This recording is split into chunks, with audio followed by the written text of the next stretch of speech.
Welcome to worship. We're so glad that you've chosen this place to celebrate our Independence Day holiday. We have the freedom to celebrate God and to worship Him. So let's sing together, Build Your Kingdom Here. Build your kingdom here, let the darkness fear. Show your mighty hand, heal our streets and land. Set your church on fire, win this nation back. Change the atmosphere, build your kingdom here, we pray.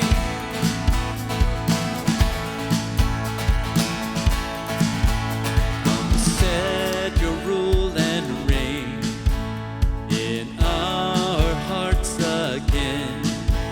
Increase in us, we pray. Unveil why we're made. Come set our hearts ablaze with hope, like wildfire in our very souls.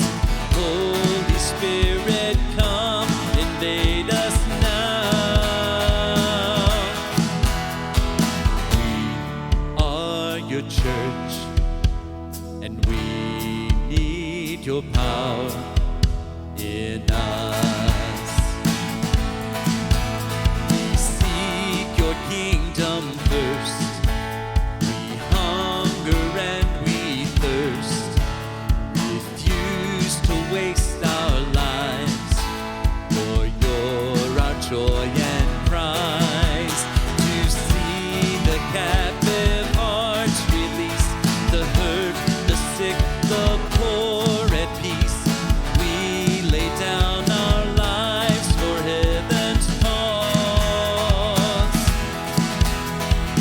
We are your church, and we pray revive this earth. Build your kingdom here, let the darkness fear. Show your mighty hand, heal our streets and land. Set your church on fire, win this nation back. Change the atmosphere, build your kingdom here, we pray.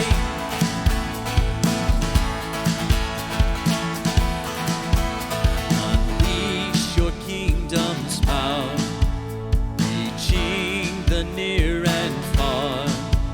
No force of hell can stop your beauty changing hearts.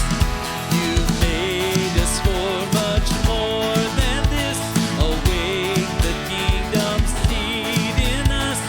Fill us with the strength and love of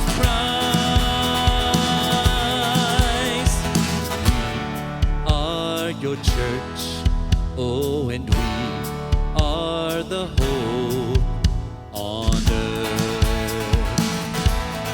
Build your kingdom here, let the darkness fear.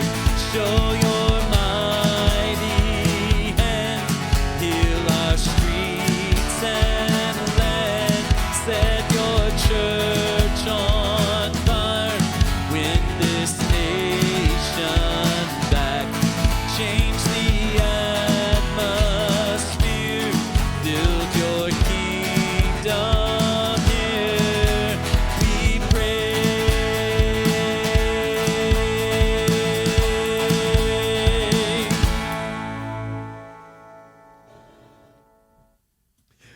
Well, good morning and welcome to worship with Coosada Baptist Church. I'm Jim Graham. I'm the pastor here, and I am so glad that you chose to join us today. Last Sunday evening, we had a wonderful open-air worship service And I'm so glad that many of us got to share that opportunity together. Well, in 2 to 3 weeks, we will be starting some special small group worship gatherings that will meet in our sanctuary.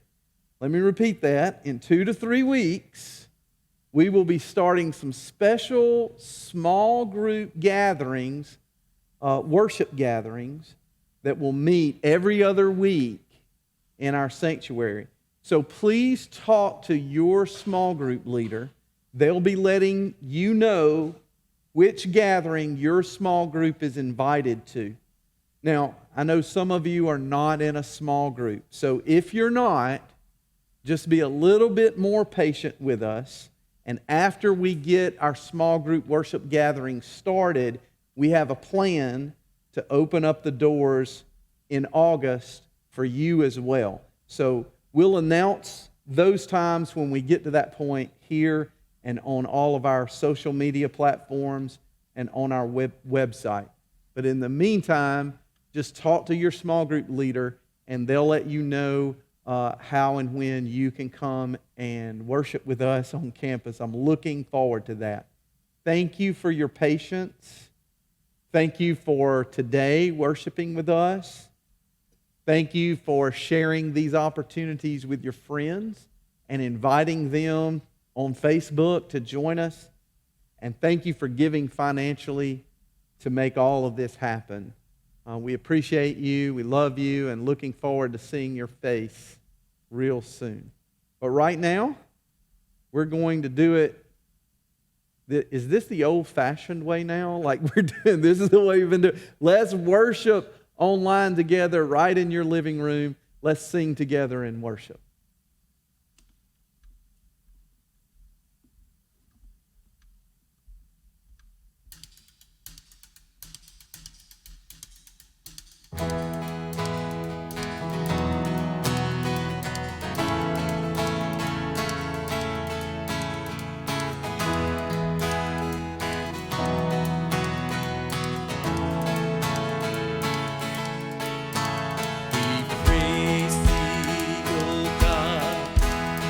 The Son of thy love, Lord Jesus, who died and is now gone above.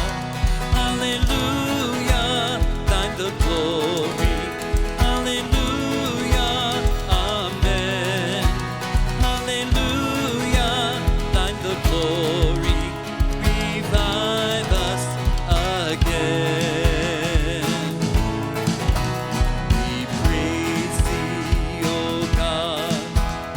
The Spirit of light, who has shown us our Savior and scattered our night. Hallelujah, thine the glory. Hallelujah, amen. Hallelujah, thine the glory. Revive us again.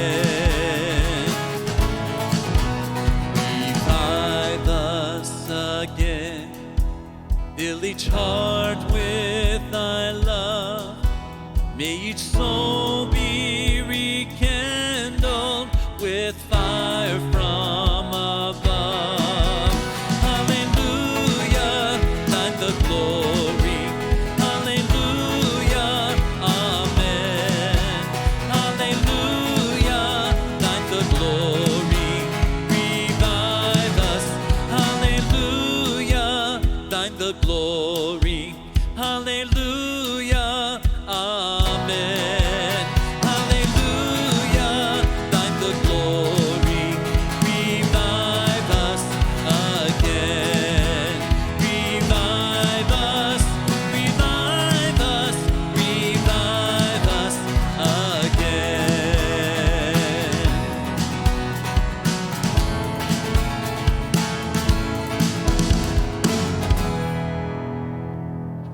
Psalm 33:12 reminds us that blessed is the nation whose God is the Lord. So we have freedom to be able to worship Him. And I'm so glad that God has given us the opportunity to lift up our voices in praise. He is still the God of the nation, God of the city, and God of our community. He just asked us to be the light to all the people that we come into contact with every single day. You're the God of this city. You're the King of these people. You're the Lord of this nation. You are. You're the light in this darkness. You're the hope to the hopeless. You're the peace to the restless. You are. But there is no one like our God. There is no one like you, God.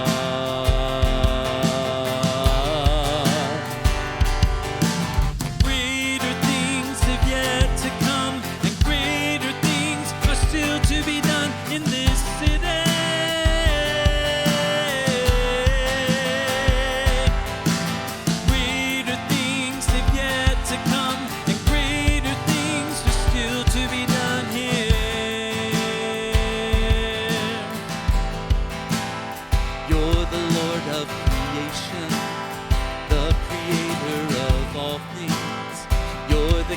Above all kings, you are.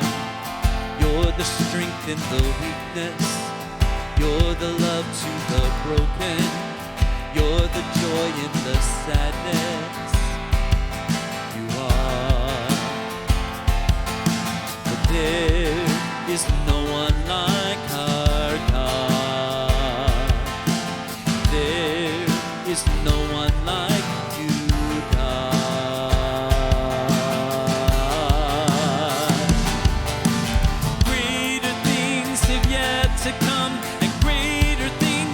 still to be done in this city.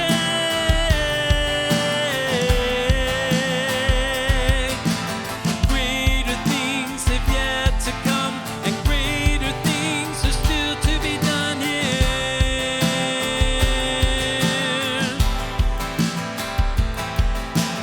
Greater things have yet to come, and greater things are still to be done in this city.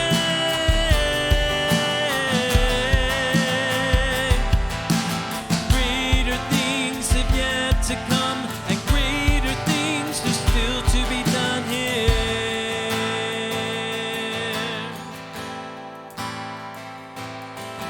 But there is no one like our God. There is no one like you, God. But there is no one like our God.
Well, here we are in week 4 of talking about overcoming.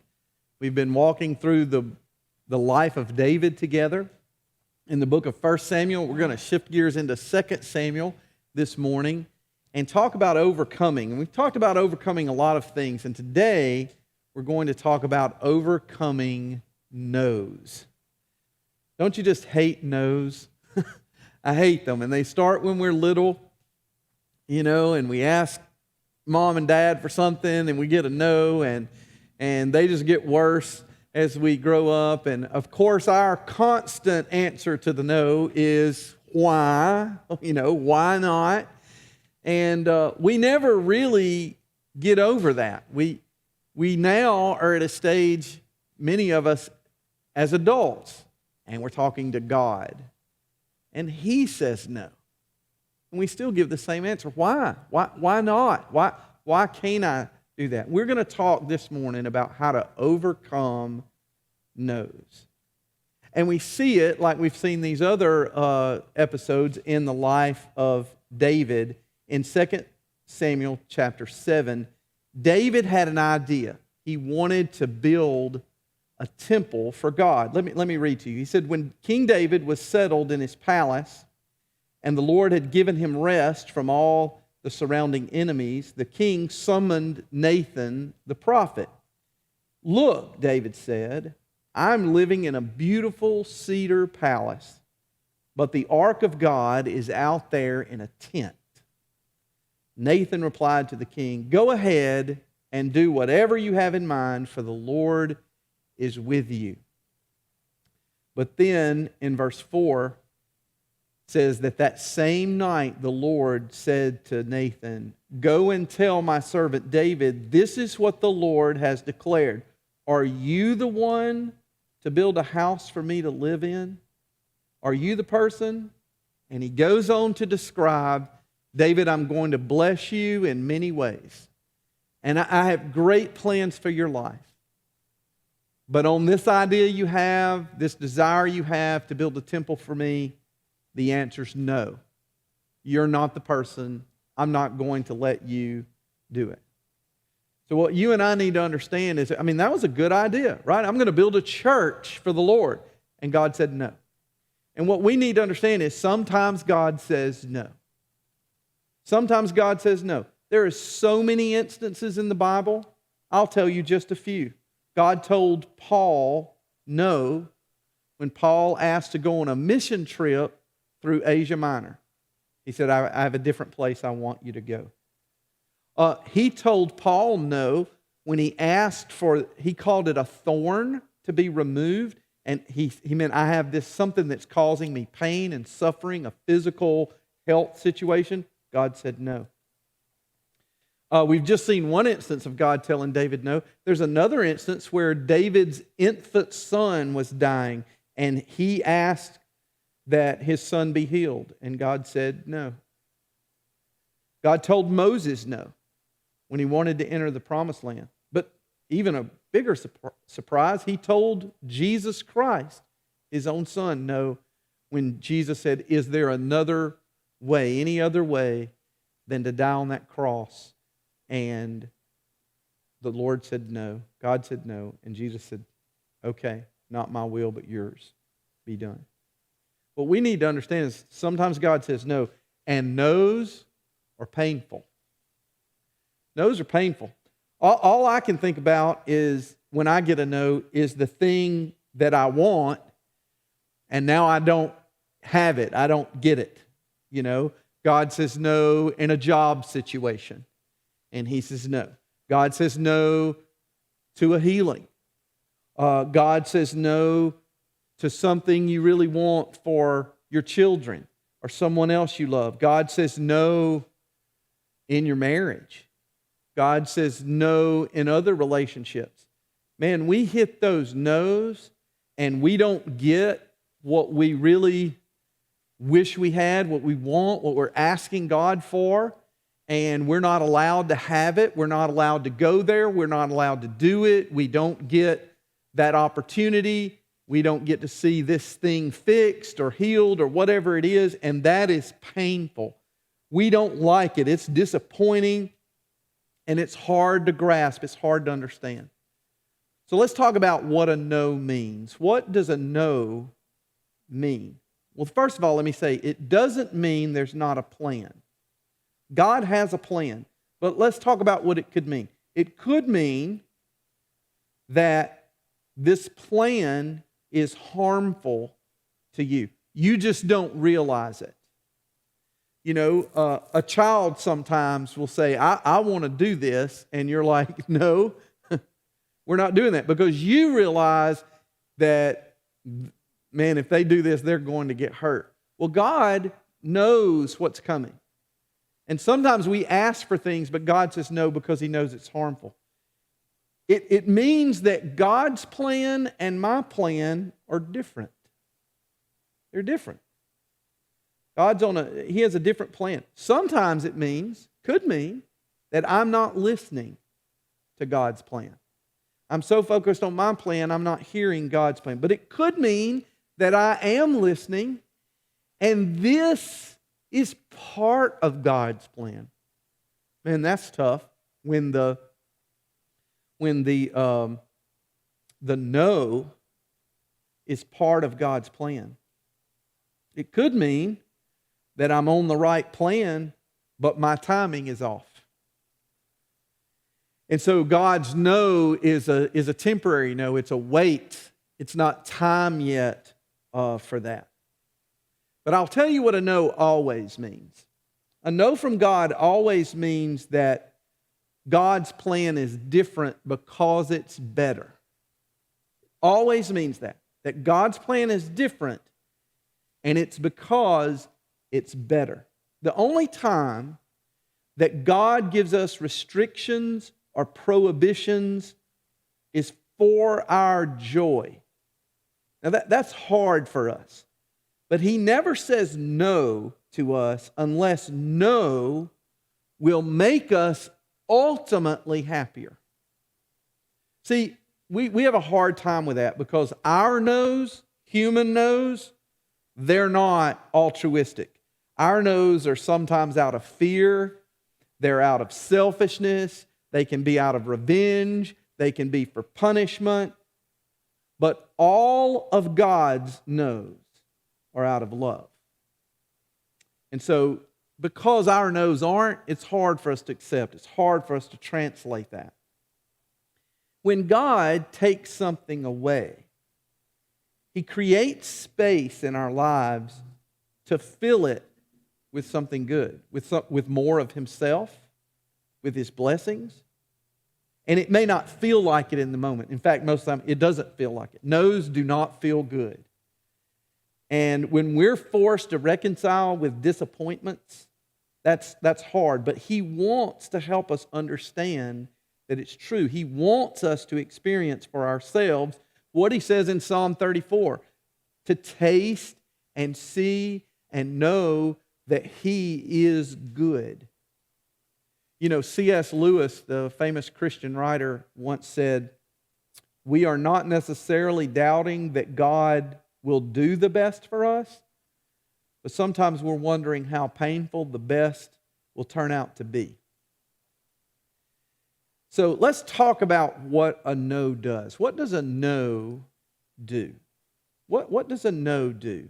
Well, redirection forces something out of our hands that we had hoped to have or hoped to keep.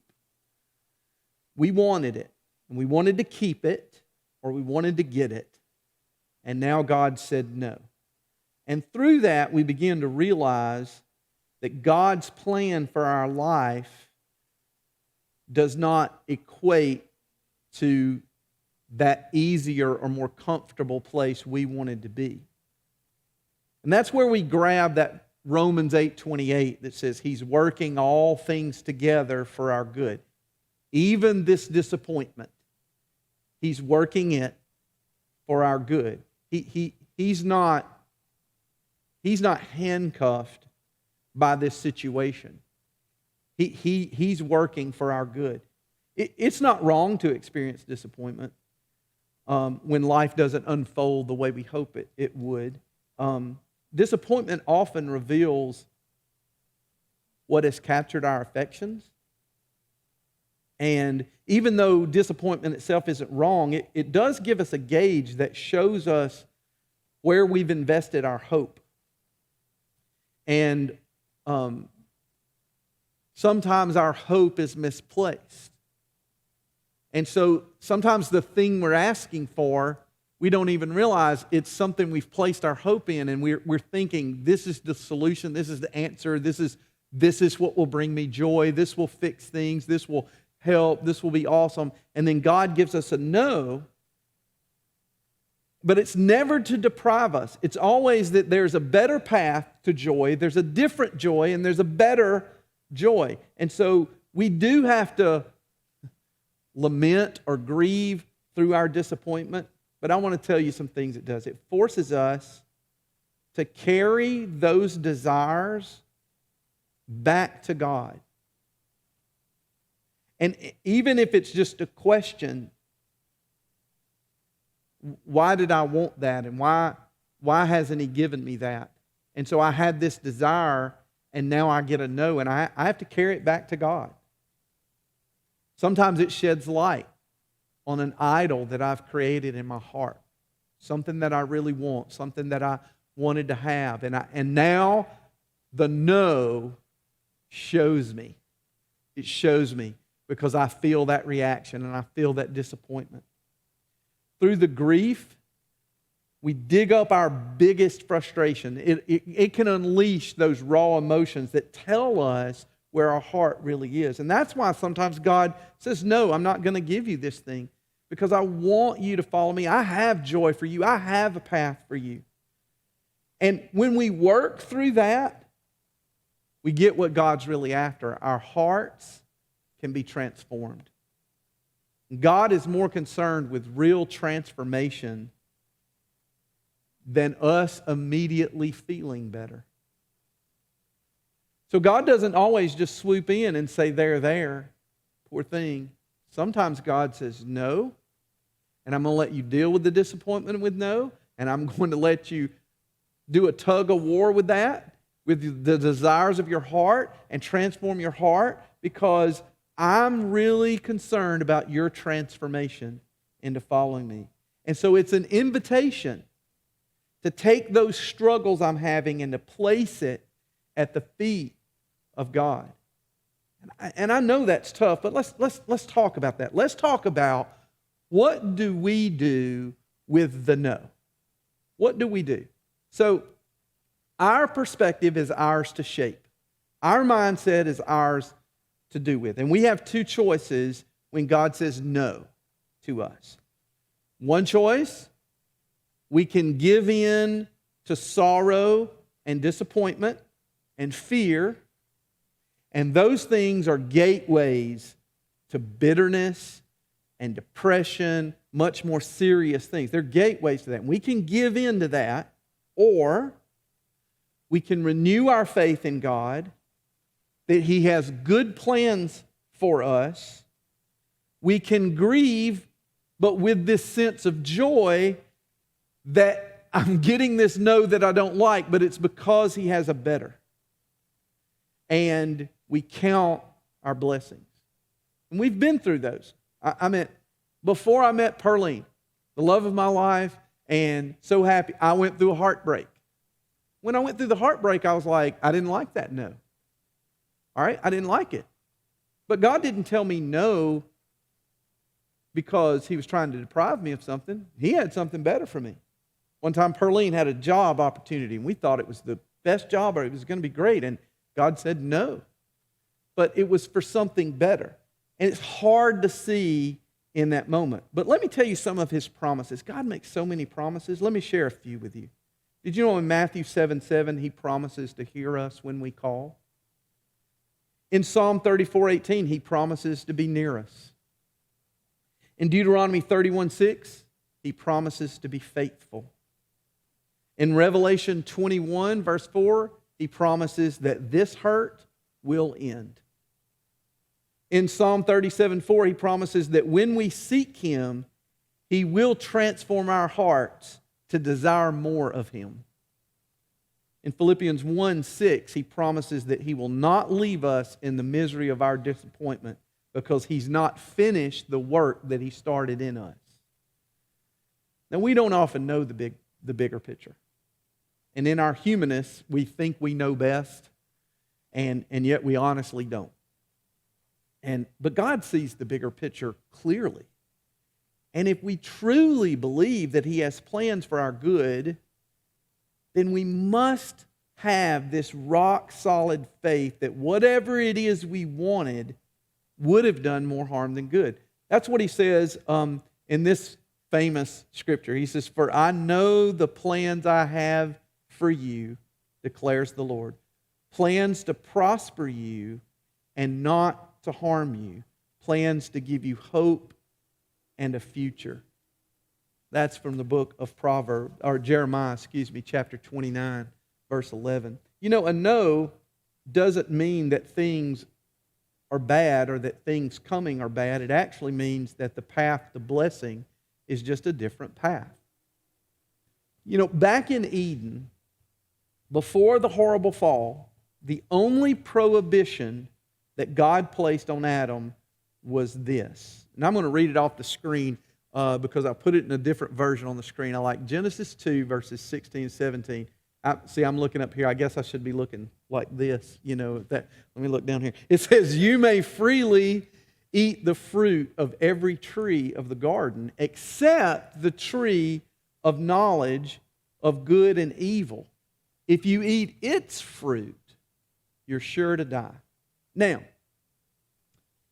Adam, he says, you have the complete freedom to eat of every single tree in the garden except for this one tree, and that tree will kill your joy. Now, here's what you need to understand. As long as Adam believed that this no was an expression of God's love, then it would guard Adam from becoming a slave to sin. But as soon as Adam and Eve believed that the no was depriving them of something better, then they disobeyed. So it's all about our perspective. And the problem is we see the fruit, it looks good to us, we desire it, we want it. And when God says no, we have a decision to make.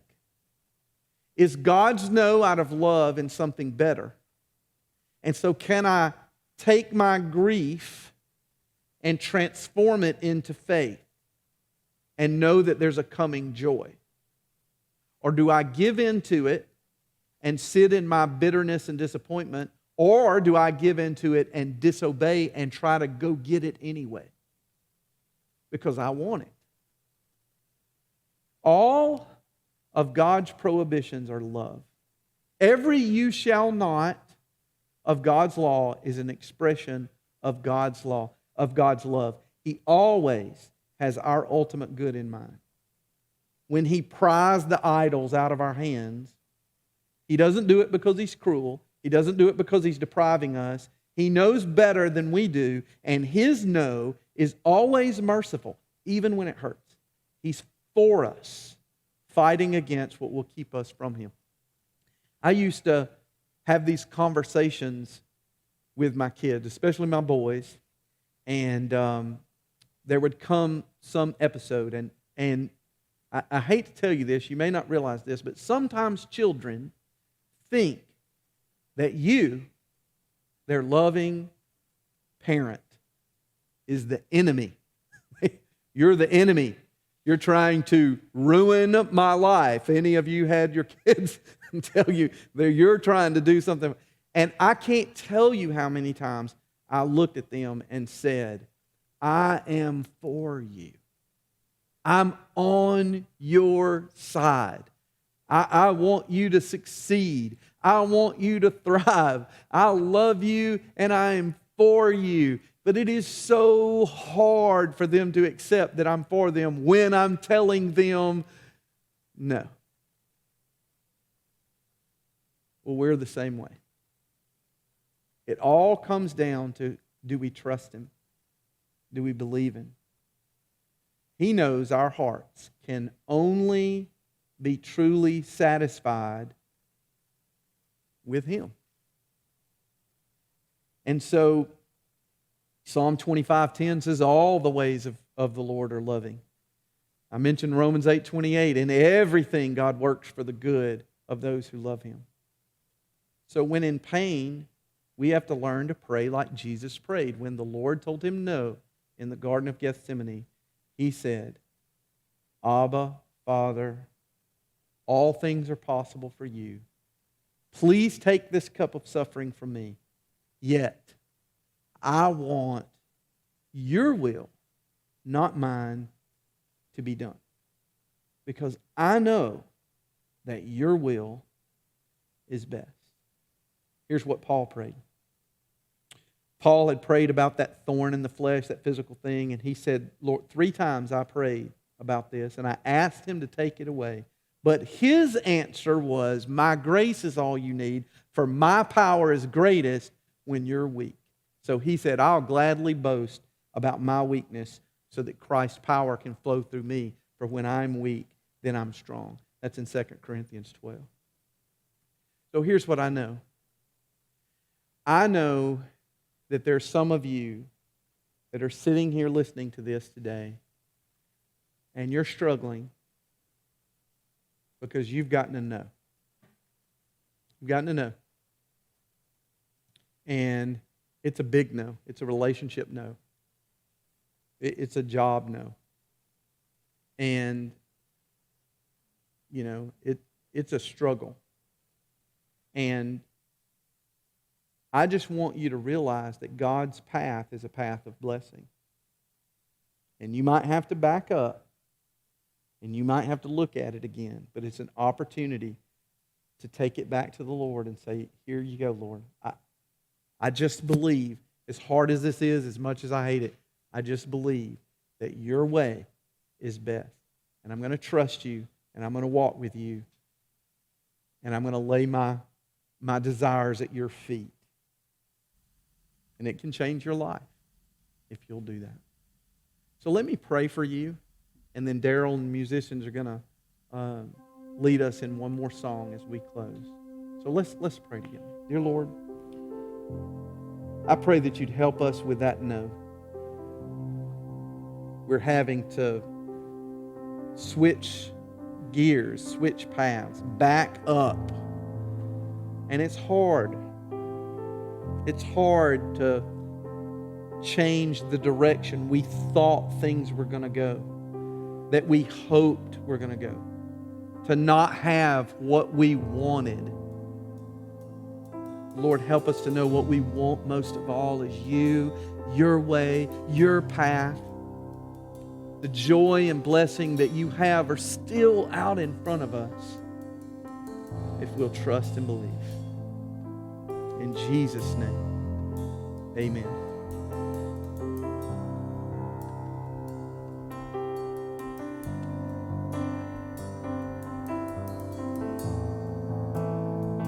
You are here, moving in our midst. I worship you. I worship you. You are here, working in this place. I worship you. I worship you. You are here, moving in our midst. I worship you. I worship you. You are here, working in this place. I worship you. I worship you. You are waymaker, miracle worker, promise keeper, light in the darkness. My God, that is who you are. You are waymaker, miracle worker, promise keeper, light in the darkness. My God, that is who you are. You are here, touching every heart. I worship you. I worship you. You are here, healing every heart. I worship you. I worship you. You are here, turning lives around. I worship you. I worship you. You are here, mending every heart. I worship you. I worship you. You are waymaker, miracle worker, promise keeper, light in the darkness. My God, that is who you are. You are waymaker, miracle worker, promise keeper, light in the darkness. My God, that is who you are. That is who you are. That is who you are. That is who you are. That is who you are. That is who you are. That is who you are. That is who you are. That is who you are.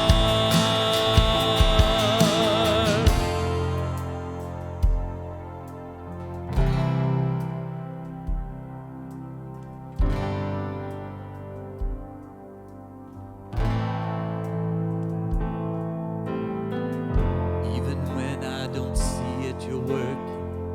Even when I don't feel it, you're working. You never stop, you never stop working.